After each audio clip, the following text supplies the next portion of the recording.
Hey, Steve. Hey there, Dustin. How you doing tonight? Oh, just recovering. Recovering from what? We had a long wedding on Saturday, but it was What? You yeah, shot a wedding? hard to fathom that concept. This I know. is utterly ridiculous. Just one? Not like 8? Just one. No, we're on a stretch of, we call them a stretch of singles, if you know what I mean, for a couple weeks. Like craft singles? Yeah, we refer to our brides as craft singles. I mean, I think that's a great system. You should refer to every bride as a different type of cheese. Well, this weekend was Colby Jack. Nice. That's a good cheese. It's solid. It's my favorite. All right, no more cheese talk. We talked queso last week, so. Oh, yeah, we did. That's how I had to get back into it, buddy. So when you say that this bride was Colby Jack, what are you saying about the bride? I'm saying that the couple we had this weekend just blew us away. We didn't have much communication with them ahead of time because they lived out of state, and we did their wedding, and it was amazing, unbelievable. They were our ideal clients, I guess you could say. Nice. Very nice. Dustin, I saw you lifting a brown bottle up to your lips a few seconds ago. This is something new for you. I believe most of the time on this podcast, you just drink vodka. Yeah, I'm trying a little. I thought I used to be a sucker for pumpkin beers. My taste buds have apparently changed because I have yet to find one this season that I'm loving. You've got to try that Spooky Tooth Imperial Ale, that Imperial Pumpkin Ale that I had the other week. Bring one next week. Oh, gosh, really? Yep. This is a Sam Adams Harvest Heffy, hazy golden with spicy sweet notes. The cute little scarecrow on it. Very nice. It's way better than that other pumpkin beer I had a couple weeks ago. So you're not throwing up as you put just the tip into your mouth over and over again? This one, I can put the whole one in my mouth with this one. You know, that episode called Just the Tip did not get a lot of listens compared to our other episodes. Oh, really? I think people were really afraid that it was like a episode all about pornography, but really it was just about beer. Isn't it always? For me, it is. Oh, what are you drinking tonight? Oh, Dustin, tonight. Oh, here we go. Tonight I am drinking a beer that I've been talking about for at least the last 2 episodes of this show. Oh, my goodness. Hold up that label. Oh, gosh, Dustin. There, can you see the label? Yep. Eric Bloodaxe, as I'm holding up to you right now and showing you through the camera that our listeners can't see, is a picture of a Viking who's pretty swole, covered in blood, looking out at what appears to be a sea of blood, and there are Viking ships on that sea, and there is red lightning coming down from the clouds, and it looks like maybe that lightning is striking a few of the ships. It is a very, very bloody label on this beer. This beer specifically, Eric Bloodaxe, is the finest beer brewed in all of Indiana, hands down. And I got to tell you right now, Dustin, I'm pretty sick today. Jen got sick this weekend. I'm sick now. And I was like, tonight I should probably just drink tea while we're podcasting. Then I looked in the fridge and I saw this and I was like, it's worth being sick for maybe another day or two. That is how good this beer is. You should bring one of those next week, too. Oh, my gosh. Ugh. Just so needy. You just need me to get everything for you. Yes. All this beer. Do you need me to, pack you a suitcase with some clothes, maybe a spare pair of shoes, some underwear? Well, knowing our track record, maybe you should pack an extra suitcase for you, being that the last time we traveled together, your suitcase didn't make it. Yeah, that's right. And while we were in Sierra Leone, how did I do without a suitcase full of clothes, Dustin? How did I do? Like a really white middle-aged Boy Scout that was too prideful to take clothes from anyone else and wanted to wear the same T-shirt and shorts the entire first week we were there. I hand-washed that T-shirt and those shorts every single night. In that dirty, dirty water. I hand-washed the underwear, too. Oh, my goodness. So what'd you do this weekend? You were sick, so I assume that means no wedding for you. No, I shot a wedding. Oh, wow. Tell me about that. Van Elks play ball when they're sick, buddy. Van Elks We just plow right through. sounds familiar. Last year at this time, Jen and I shot a wedding. It was a barn wedding, and I was incredibly sick. Jen gets me sick basically every fall around this time.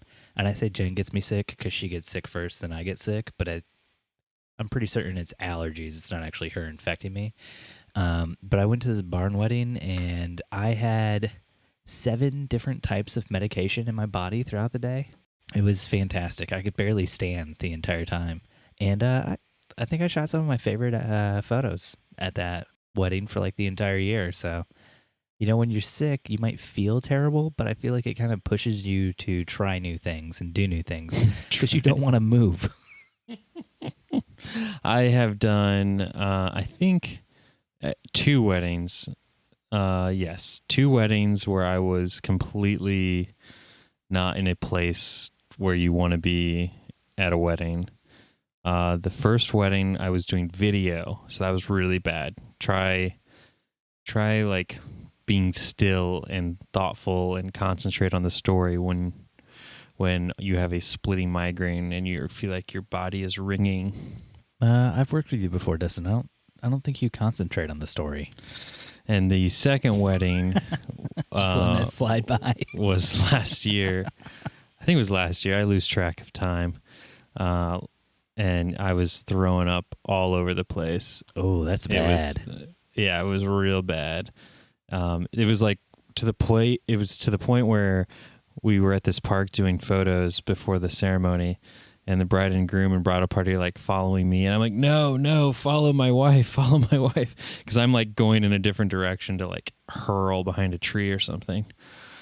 Ended up leaving right after the like main events of the reception because it was bad. I was like, there's no point in me just sitting at the reception just so that I can say I was at your wedding the whole day. Did Corinne stick around? Oh yeah, for sure. Wow. Yeah, and it was one of the couples that I had been really looking forward to photographing all year. I was so bummed out. I'm sorry, buddy. That does not sound fun at all. Yeah, neither was this weekend's wedding. So kind of funny story. We charge like hourly packages. I'm sure you guys are a similar situation. And no, you're not like a set time. I think we just do traditional coverage now. And what that implies is we show up at the finishing touches of makeup and we leave 30 to 45 minutes after the open dancing starts. It's the greatest thing that has happened to our business because when we had hours, we would end up staying sometimes for 10, 12 hours just because they wanted us to be there to get their money's worth or whatever. Mm-hmm. And we would end up being there a super long period of time thinking to ourselves, why are we here? There's literally nothing going on right now. We're literally getting paid just to sit and not do anything. And we're not home with our kids. We're missing out on like life stuff. But just to be clear, the reverse of that scenario is if you have a Catholic wedding and a sparkler send-off, you could potentially be there for 18 hours. Yeah. I mean, we do include you can bump up your package to keep us there longer. So there is some sort of a cap. Yeah. If they want us to stay for like the sparkler send-off, that is a possibility. That's something we allow them to do. But like our base package is just the traditional coverage, as we call it. Interesting. Well, so we have our main package is an 8-hour package, and then most brides bump up to a 10-hour package when it gets a little closer, depending on how the day flows. Mm-hmm. So Saturday we had a 10-hour package going into the day. The caterer took a little bit longer than they probably should have getting dinner out, and the bridal party decided to joyride a little bit longer than they probably should have in the trolley, thus kind of, delaying everything. So the bride decided to add an hour onto her package, and I always get excited when they add an hour onto their package because we charge twice as much. Because you're just seeing those dollar bill signs Yeah, in exactly. your eyes, like your whole face just goes ka-ching. Exactly. I'm like, oh yeah, new toy I can buy or Do something. you literally say ka-ching on the phone to the bride when she tells you she wants you to stay an extra hour? Oh no, she told me at the wedding. It's how we do even it is better. It's normal pricing if they decide they want to add time beforehand, but it's twice as expensive if they want to add it at the wedding, because I call it the pain in the ass fee of calling the babysitter and extending things and dealing with my wife who never wants to stay longer. Anyway, so made an extra $300. I'm so jazzed that I'm like, let's do something crazy. And so I walk over to my wife and I pick her up and I put her on my shoulders. And I hand her my camera that has our super wide 14 to 24. Sounds like a horror story already. Oh, just wait.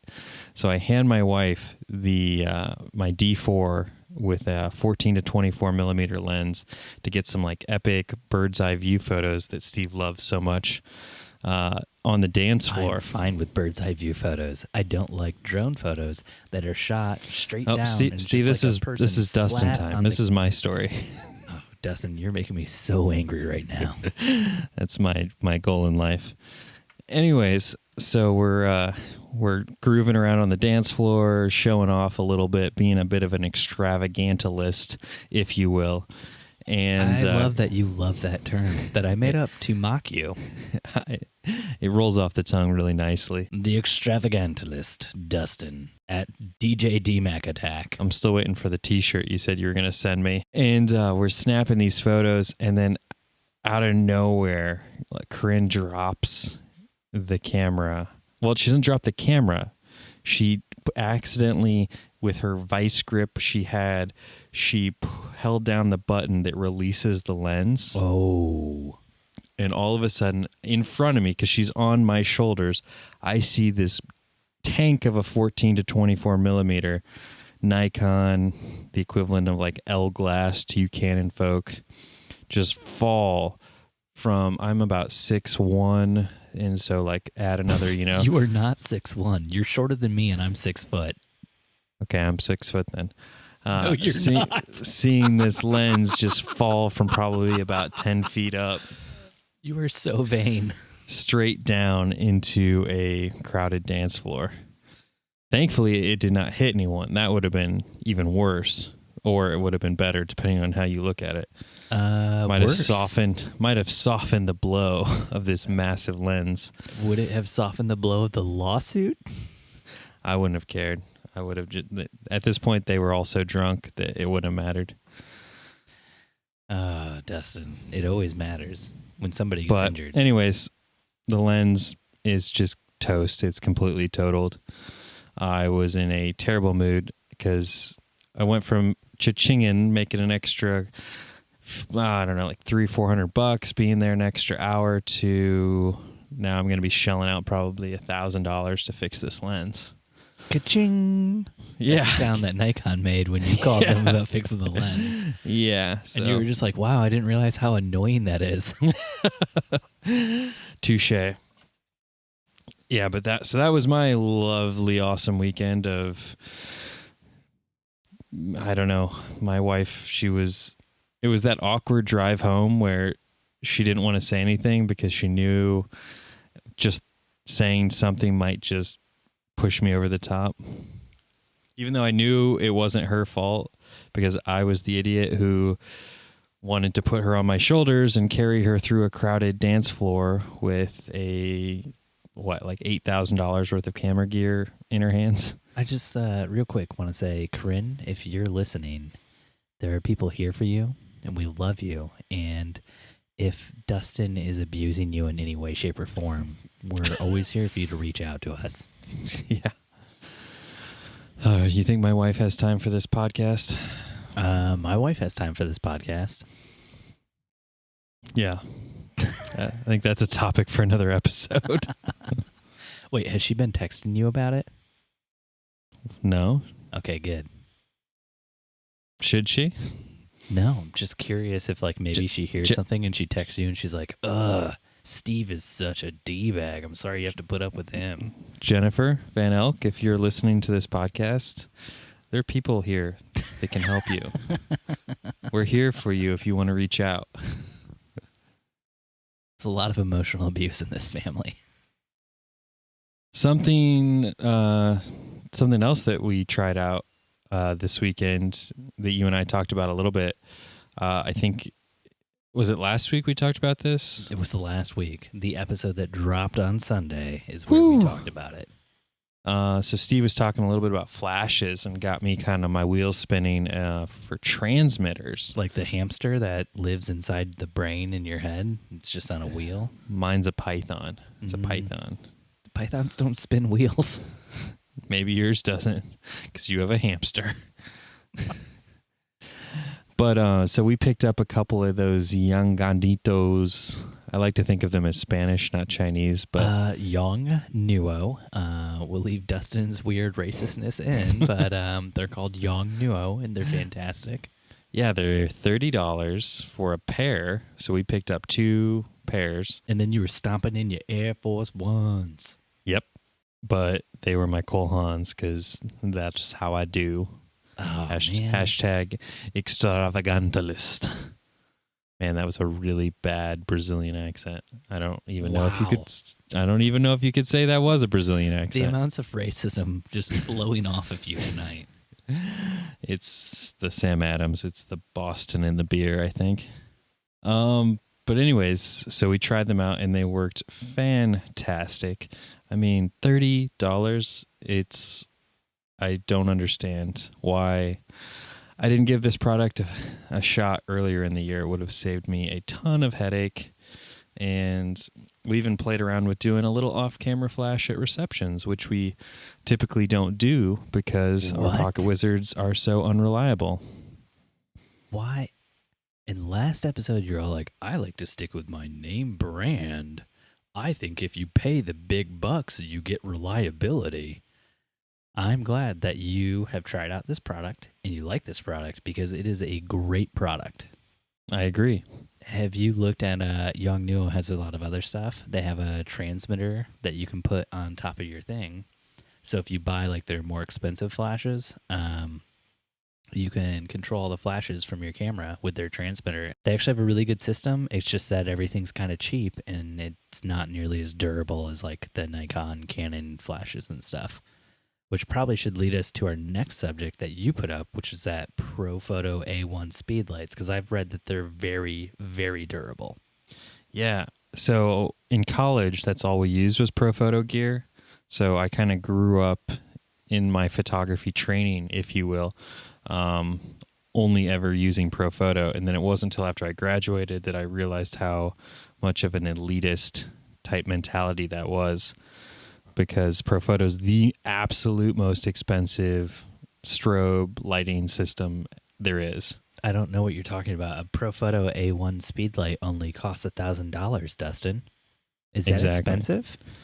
It's, yeah, very expensive. Did you read that podcast I sent you? Or not podcast, that blog post I sent you? Yes, where the photographer references, yes, I know you could buy 3 Speedlights for the cost of one of these. 3 Speedlights from Godox, I think is the other thing he was talking about that people love. Yeah, it seems to be a really popular off-brand, if you will, Speedlight right now that people are raving about. Yang Nuo, you could buy like 10 Speedlights from them for the really? price of They're that cheap? Yes. For like $100? Yeah, no. I mean, it depends. There's like different levels of their Speedlights, just like there's different level of every Speedlight. But I think we got 2 of like the like top tier of what Yang Nuo sells for like $250 or something like that, and like the bottom tier is under $100. Yeah, we have all Nikon Speedlights, and when Canon dropped to their 600 series, was that this year? It was like early this year, I think. I'm not certain. Pretty sure it was around Christmas, I think. But I was super jealous because the whole reason we never do any kind of off-camera lighting at receptions is because the Pocket Wizard situation has just become so unreliable, and I was never able to put my camera or put a flash on top of my camera and still transmit wirelessly without losing my infrared capability, like the focus assist. Yeah. And I was just not willing to give that up. So on my Canon 5D Mark III that I shoot with, there's a setting that you can put on the camera to use an off-camera flash for your infrared. I've never actually done it, but I thought it was really cool. Huh. And I feel like that was one of the things they were talking about in the ProPhoto A1 review that you sent me from Two Man. Yeah. Shout out to Two Man. Was how it shoots out red lasers, and that helped them focus. Yeah, that was kind of the big thing I was sort of concerned or interested in with the ProPhoto A1 Speedlight. Let's back up a second. Let's actually talk about what this is for those out there that don't know. It essentially is a strobe speedlight hybrid, would you say, Steven? I would say it's a speedlight. But it also is round and as powerful as a mini strobe. I would say it's a speedlight. Like you can use it with a lot of the same light shaping tools that they make for their strobes. I would say that all speedlights are technically strobes. So anyways, it's ProPhoto's kind of iteration into the more like wedding documentary photojournalist type category, because they've always been like studio photography. Then they broke into some like really, really nice high end like battery powered monolights, meaning it's a strobe that doesn't need to be plugged in and powered by like a pack, which is traditionally how strobes operated. And so this light is just incredible. The light it gives off is super soft, and the fall off is supposed to be remarkable. I have not yet held one in my hands, but I'm going to New York in 2 weeks, and I'm going to check one out. But is that the whole reason for your trip to New York? Is it check it out, or is it to go see Jimmy Fallon and then rub my face in it because I can't go with you? Both reasons, and I might slide in an engagement session while I'm there just for fun. But I thought you were going to slide into Jimmy Fallon's DMs. Yeah, I'm just gonna like drop an eggplant off at his dressing room. But so yeah, what you looked it up a little bit today, and just for the podcast. But what were your initial thoughts on this bad boy? It looks good. It's very expensive. I probably won't buy one. Period. The end. Yeah, I mean, I don't have $1,000 to drop on a speedlight right now, so I wish I did. It looks really good. Yeah, I won't buy it now, but I'm kind of hoping that the price point will come down next year, and I'm hoping Yong Nuo makes a knockoff. One thing that I kind of thought was sexy, and I didn't like it at first, but the more I've thought about it, is that their own proprietary battery. Oh, yeah. Tell me about this sexiness, Dustin. Because now I don't have to have 100 AA batteries floating around my bag. Wait, 100? What are you using? 100. No. But you can pretty much use one battery pack on this thing, and it just clicks in to the flash. Also, the flashes have built-in wireless transmitters, so they all sync with each other without needing any sort of Pocket Wizard or other off-brand transmitter system. And like Steve was saying, which I didn't even know this, that they have their own built-in focus assist when you're doing off-camera amongst the entire, flash system. And something they have that none other flash system. I think it's like a laser show, Dustin. They have Hotlights, or if you will, that has like Hotlights. Mini LED. mini LED light in there that you can use for both focus assisting and if you need to like I don't know, do video. I don't know what you would really use it for. I don't know. But I thought it would be cool. Describe to me what you mean by hot lights.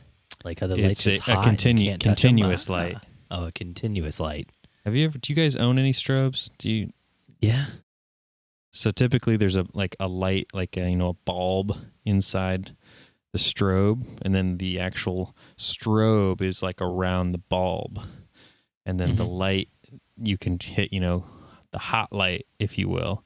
And that, because that used to be a tungsten Hot light bling. And that would be your constant light that you would use to shape your light before you would shoot. Just dropping some knowledge bombs on you, Steve. Yeah, we have some strobes, and they have some hot light bling, as you call it. And it was always so dim that I never ended up using the hot lights because I felt like you couldn't even really shape with it because it was like, is the light even on right now? What kind of lights do you have? Oh, it was like when we first getting started out. So I think they were like Cowboy Studio lights or something, like real cheap.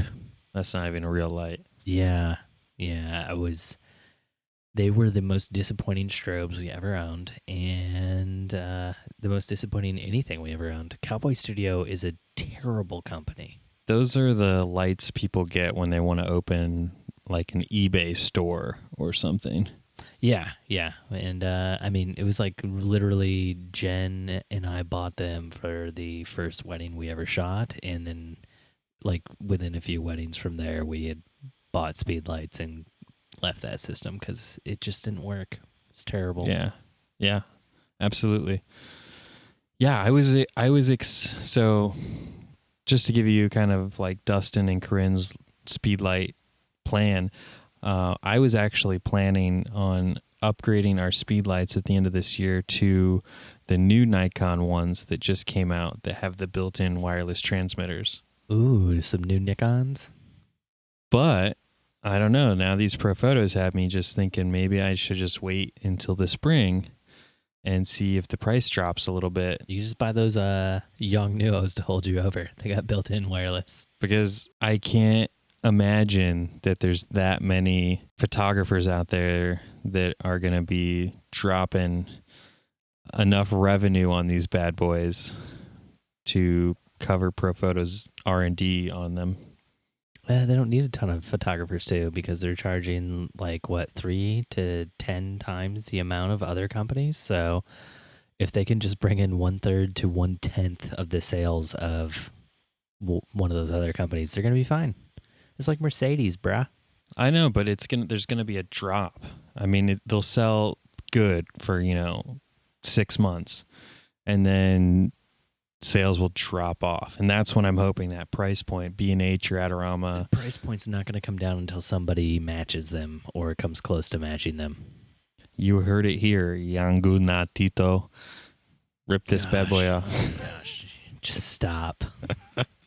But yes, I would love for them to rip them off. That'd be fantastic. Godix, come on, make a round head. Isn't it Godox? Godox? Godox. Apparently, they can't sell them in the U.S. For whatever reason. They're infringing on some patent or something. I can't remember. I read somewhere. So the only place you can get them is Amazon. Or is it B&H? Nope. No? If you can't sell them in the U.S., you wouldn't be allowed to sell them through Amazon or B&H. There's something about them that you can't get them from a traditional retailer, but you can get them on Amazon. That sounds made up to me, but whatevs. Same with the Wasabi batteries that rip pretty much every manufacturer's battery and sell it for 1/10 of the cost. I've had a Wasabi battery before, and it failed after like a month. So I'm not saying they're great. I'm not saying they're great. But a Sony battery, for example, costs $50, and the Wasabi version costs $9.99. So it's not worth it. You shot with 2 of them at the last wedding, so worked Ugh. out pretty well. So yeah, that was, I mean, anything else you want to talk about the Pro Photo? The photos I'm seeing come out of... There's not something I want to talk about with the Pro Photo. There is something I want to talk about with the Young Nuo thing. Specifically on Instagram. You posted a photo of your wife adjusting the dress of a bride on our Instagram, the Wedding Photo Hangover. There's a flash in that photo. There's a groom, there's your wife, there's the bride. You were not in the photo because you took the photo. You put a caption on the photo. And this is the part I want to talk about, Dustin. At the end of that caption, you put a honey pot and an aubergine or an eggplant, inferring that at the end of your caption, you were saying honey dick. Is that how the millennials translate that? A honey pot and an eggplant? Yeah, that's honey dick. Because I was translating that honey pot. I guess I didn't realize it was a honey pot, so I was trying to find the closest thing I could to queso. And being that the episode we dropped on Sunday was all about cheese dick. queso, I wanted to be relevant, Steve. I wanted to be relevant. Well, you were relevant because you posted a honey dick picture. I looked at that and I was just like, does Dustin know what the term honey dick even means? Why don't you enlighten us, Steven? Honey dick is a take on the honey pot, which the honey pot is where you get a female to seduce a male. And then you take that evidence of her seducing him to use against him to turn him as a spy. And in the movie The Interview, the Seth Rogen, James Franco movie, they talk about how they sent there's like a line, it's a throwaway line about how some guy came in to the thing and he's a good looking guy and they're like, you tried to honeypot us and you said that really attractive dude in case I was gay, you were trying to honey dick me. And then they say honey dick a few more times in it, and it's become like a thing people say now, honey dickin'. Well, see, Steve, I'm just trying to say that you and I are just trying to honey dick people. I don't think I have what it takes to honey dick someone. Namely a dick. No. You heard it here first, folks. The Wedding Photo Hangover Podcast, brought to you by Dickless Stephen Van Elk and Dustin Honey Dick McKibben. Oh, man. Honey Dick McKibben. Well, what else did you want to say about the Profoto A1 Speedlights? Just that I want you to buy me one for Christmas. That's not going to happen. I might bring you a beer. I'm not bringing you a Profoto Speedlight. I'm definitely going to B&H next week and playing with one, so I will see if I can't. You're going to go to B&H and finger all their toys? Yeah, I want to check out the Sony A9, and I want to play with the Profoto A1. Those are the two things on my... Good things about that Sony A9. Yeah, I want to finger that bad boy and see what that clicks like. Wow. See, what I said was already dirty, and then you took it to a whole new, like, dirty, gross level. Honey dick and the clicks. So, on that topic, let's talk about fire safes. Smooth transition. That's DJ D-Mac Attack, the smooth transition man. So, you guys recently... You want to talk about it? We recently bought a fire safe because it's been on our like to buy list for, I don't even know, like maybe 3 years now.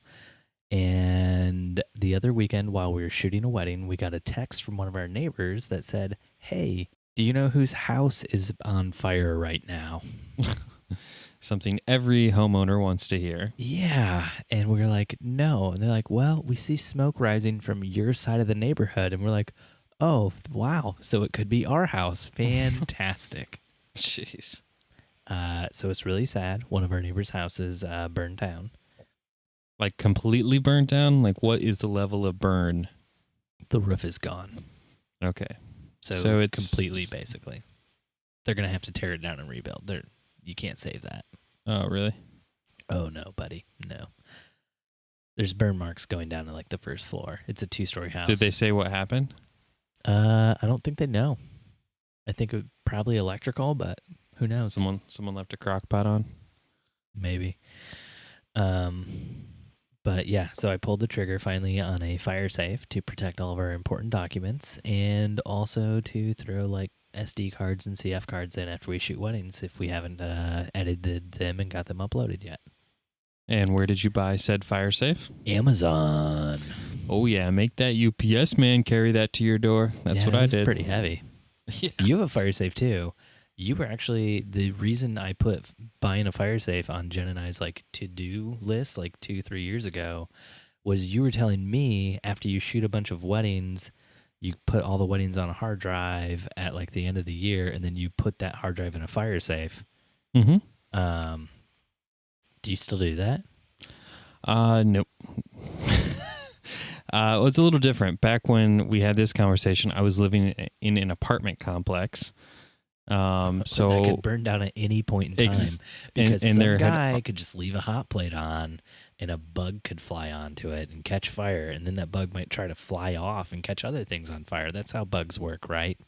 And there had already been 2 fires in that apartment complex.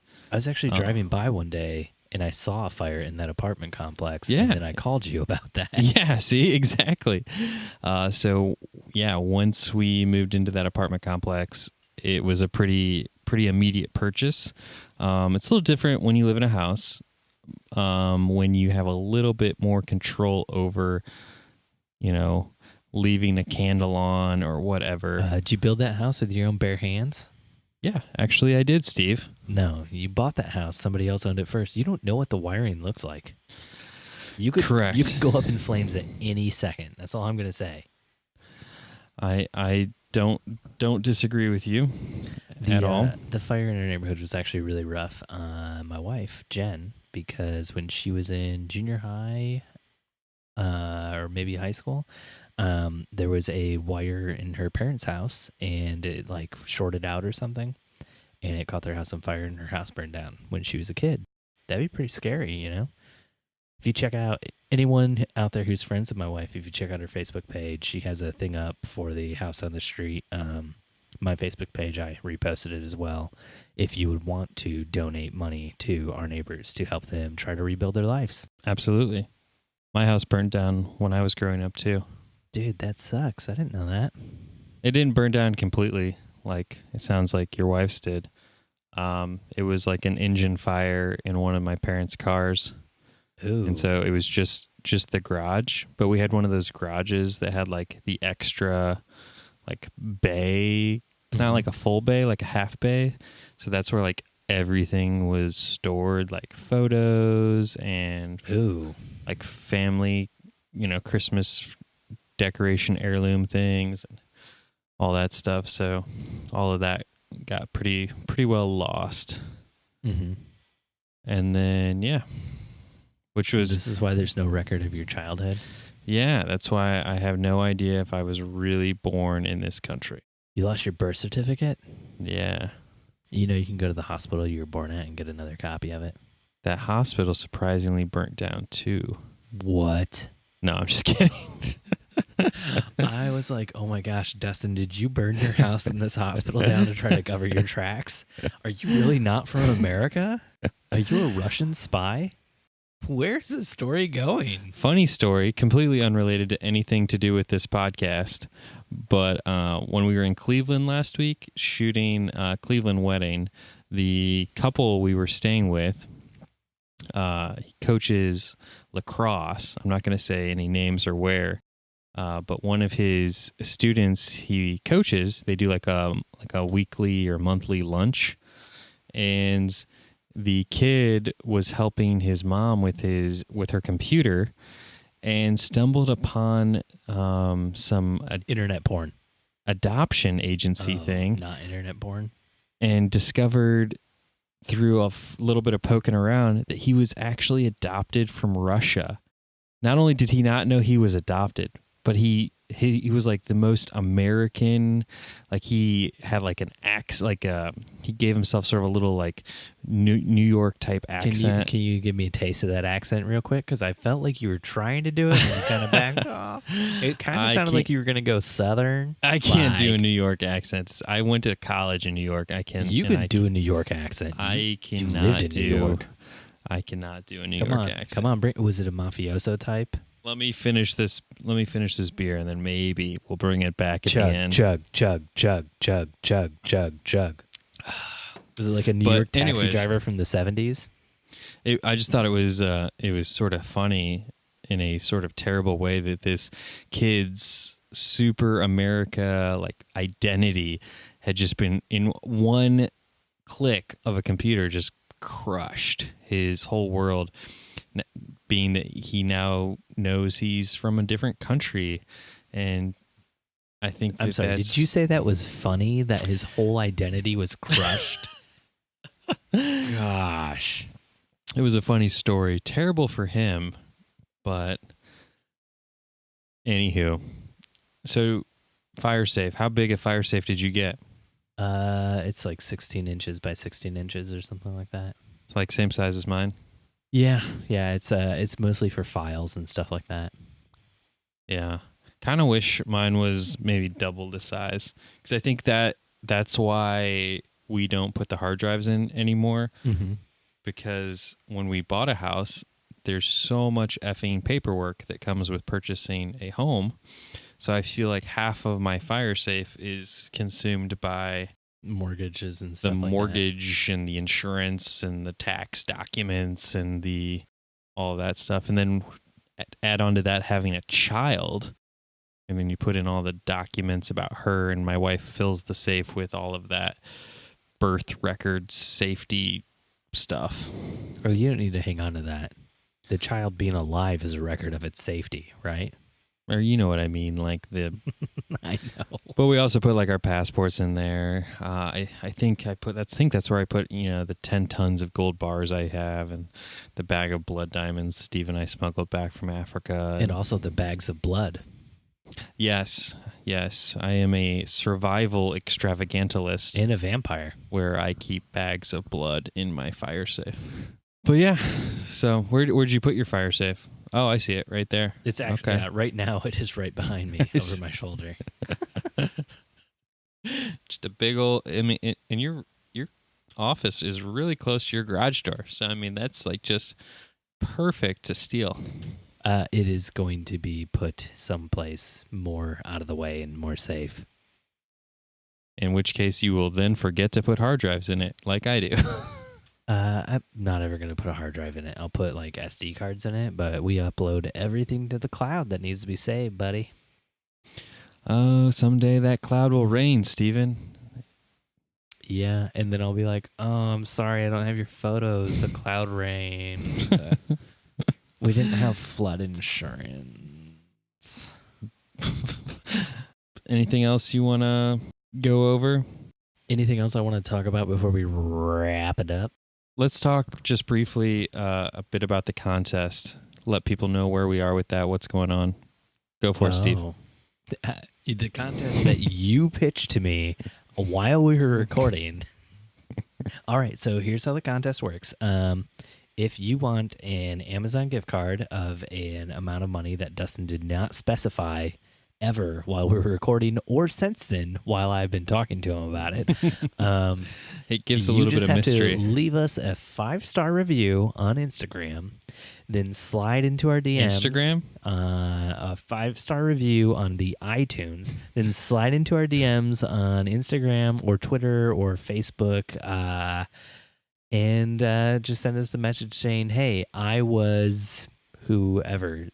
Coconut Lover 32. Coconut Lover 32, who left you that 5-star review that said that I love the episode all about honey dickin'. That is not going to be the title of this episode. Yeah, it is. No. Like you have some sort of control over the titles of the episodes. I think anybody who's been following us knows you have no control over the titles. I have very, very little control over this podcast in general.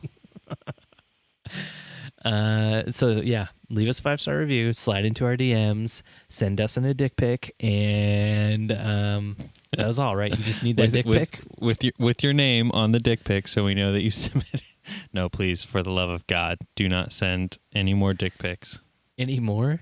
Wait, people are sending you dick pics? No. You were really excited about the idea that I might get some dick pics. I got 0. Yeah, and you guys all let us down on that one. You let Dustin down. I knew you guys were better than that. You let the whole team. Don't you realize, guys, I don't know if you know this, but the Wedding Photo Hangover podcast has a pretty large staff personnel situation going on here. We have producers, directors. All named Stephen Van Elk. John's over there on lighting. We got Kirk over there on sound. Bill's running the board. Why are you having a guy do the lighting? This is an audio podcast. It just felt necessary, Steve. It felt necessary. Sure it did. Which actually reminds me, for those of you who do not know this, not that it's at all relevant, but Steve does post these beauties up to YouTube. Yeah. So for those of you who don't want to listen to it on iTunes and prefer the YouTube experience, they are there as well.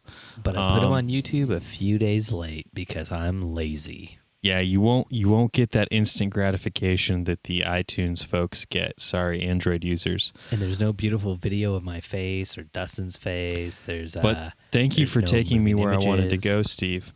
So Steve and I will actually be doing a huge video production next week, and we are going to attempt to come to you via video while we record the podcast, just so you can see a little bit more of what goes on behind the scenes of the Wedding Photo Hangover. Basically nothing.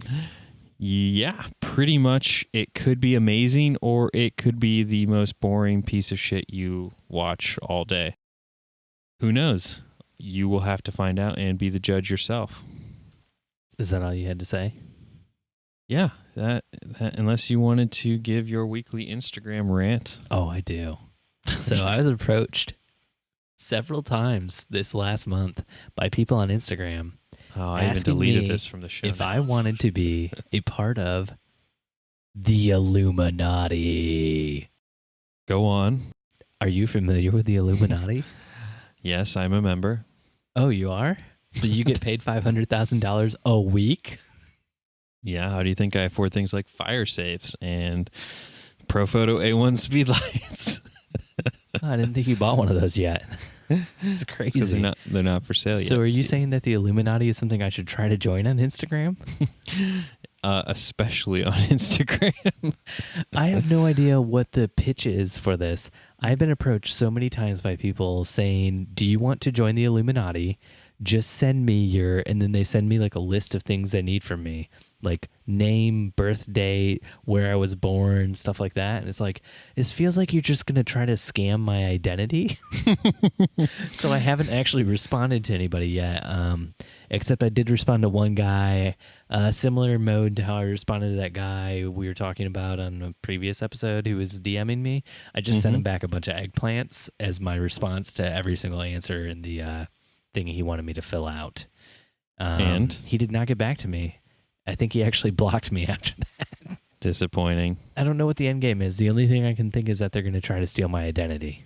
I think, Steve, that you live in a paranoid world where the Illuminati actually have low membership right now, and they are looking for the best and the brightest to recruit into their cult-like worship of young millennials. And I rank right up there with Beyonce and Jay-Z, right?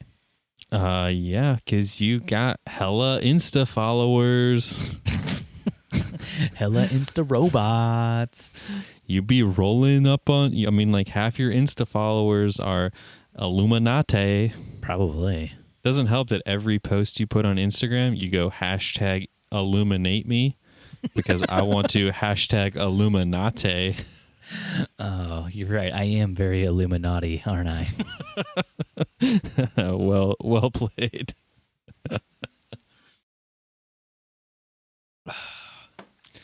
But anyways, What's this Instagram redesign? What's that all about?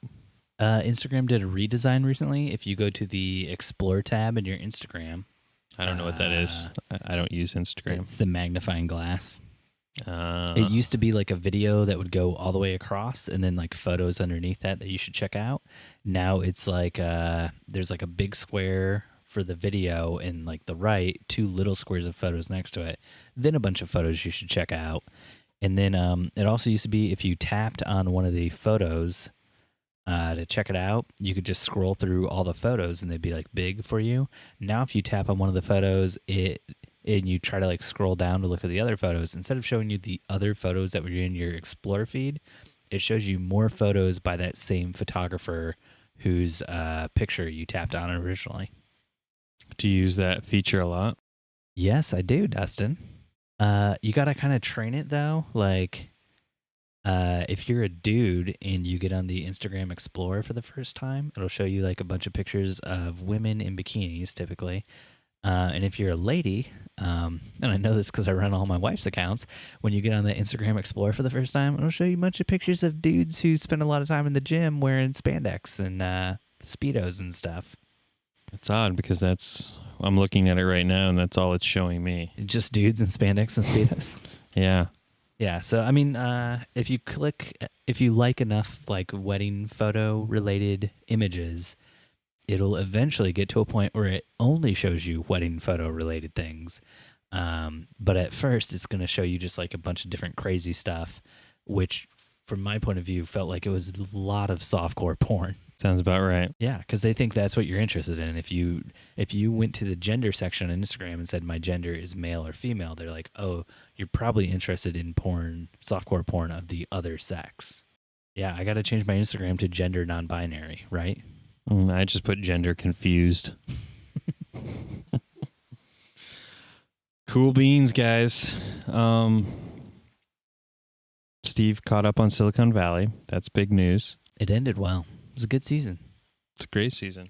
I love when Gavin comes in at the very end. Well, comes back at the very end.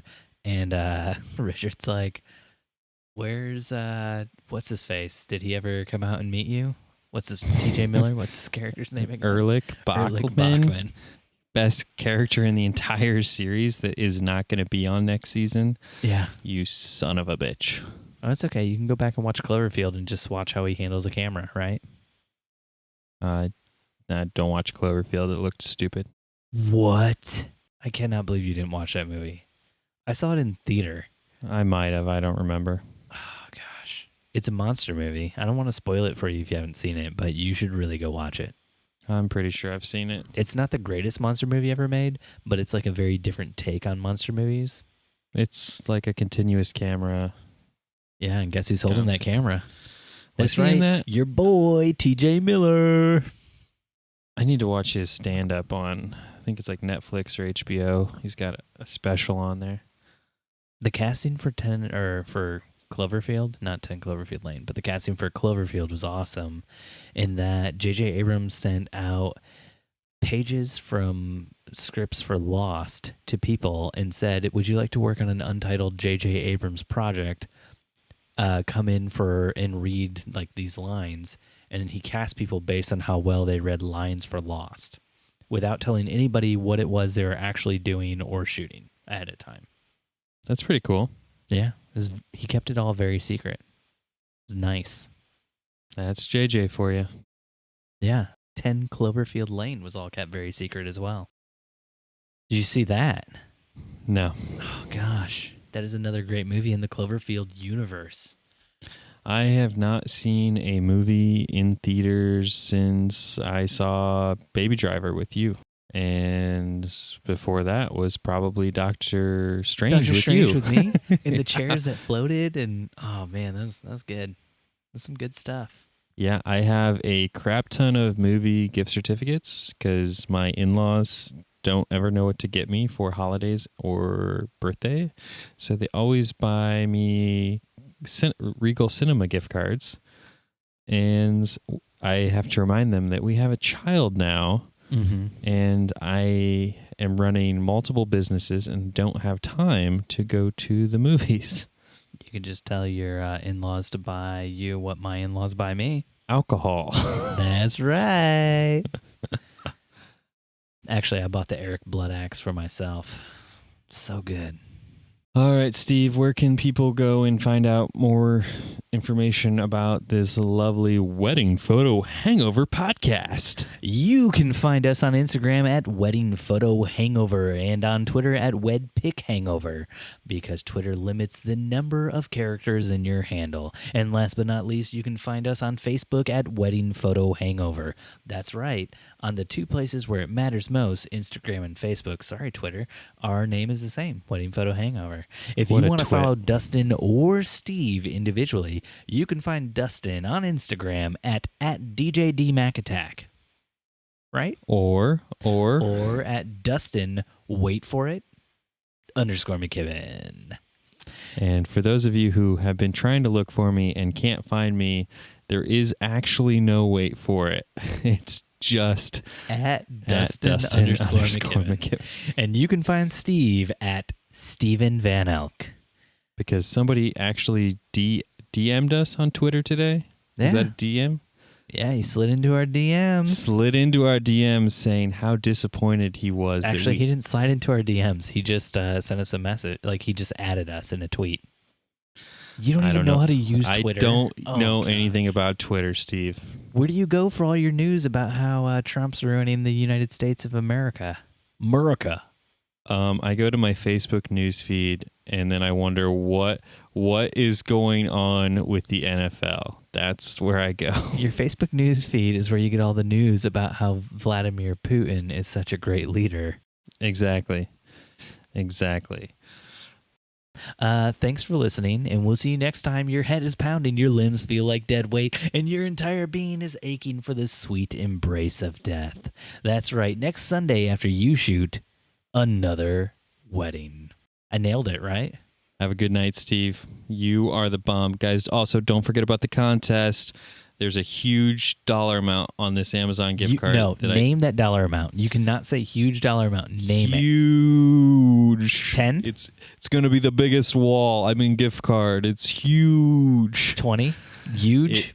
It's like the wall Trump is going to build. It is a non-existent huge gift card that you will see in 10 to 5 years. All right, guys, don't forget to leave those reviews, and we will get you that gift card, and we will draw. Steven and I decided we are going to draw the winner on episode 10. And that gift card is going to be huge, right? And who's going to pay for it? Huge. Whoever Steven, wins the contest.